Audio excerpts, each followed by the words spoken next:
100 niggas, that's 200 feet. I sent about 12 cars, nigga, they done sweep your street.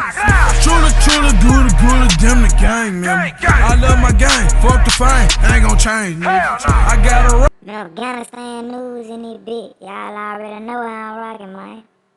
Yeah, man, I wanna say I appreciate all the love and support I've been getting. Y'all know I rock with y'all the same way y'all rock with me. Don't forget to like, comment, and subscribe to the channel. Alright, now today we're gonna be talking about ApeGang / TrullaMafia and why it seems like they are one of the most dangerous cliques involved in the war in Afghanistan right now. Let's pop this shit off. Alright, now I spoke about TrullaMafia / ApeGang in previous videos. Alright, for the people who don't know, TrullaMafia is a clique that was formed a few years back. They have members that represent Blood, and they also have members that represent Crip.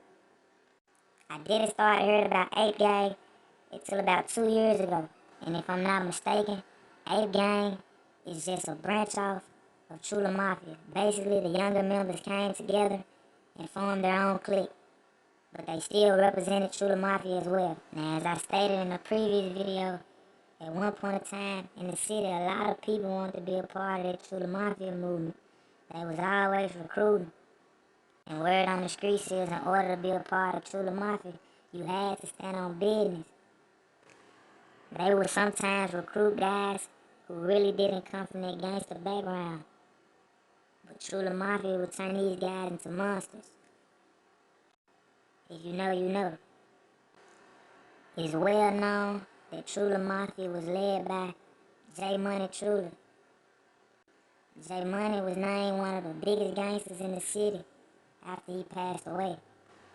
He was well respected, and he had a lot of love around the city. Word on the streets is J Money was actually a pretty cool dude, but when it came down to his ops, or anybody going against TrullaMafia, he could also be very dangerous. Now, when TrullaMafia first hit the scene, like I told y'all, they was a clique of mostly young niggas, so they really had to prove themselves. They went to war with a lot of neighborhood cliques. When the smoke cleared up a little bit, TrullaMafia had gained the respect that they wanted, and they were stamped in the city. It's well known that TrullaMafia has took a lot of losses due to members being incarcerated, and also due to them going to war with other cliques. But it doesn't seem like they ever lost their way, as they will continue to recruit members, and they are still one of the most active cliques involved in the war in Afghanistan right now. Now, I'm not sure if all of ApeGang members are also members of TrullaMafia, but majority of them are. Like I told y'all before, ApeGang is just the younger members of TrullaMafia. Basically, the baby Trulla. For the last 2 years, ApeGang members have been very active. Now, I could be wrong, but I personally feel like TrullaMafia / ApeGang is so dangerous because their clique was founded by a well-known shooter. Most guys that are CEOs of their cliques are not the ones sliding on the ops. They may be the ones buying all the guns, supplying the gang with drugs. They might even be dropping bags. But J Money was a shooter himself. He was also the CEO / founder of TrullaMafia. So mostly all the little niggas that came up under J Money had that reckless mentality.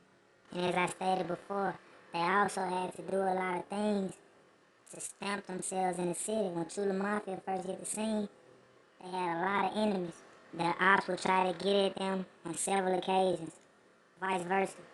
I won't go in too deep, but word on the streets is TrullaMafia / ApeGang are responsible for a lot of bodies dropping around the city. In Afghanistan news, I'm not that big.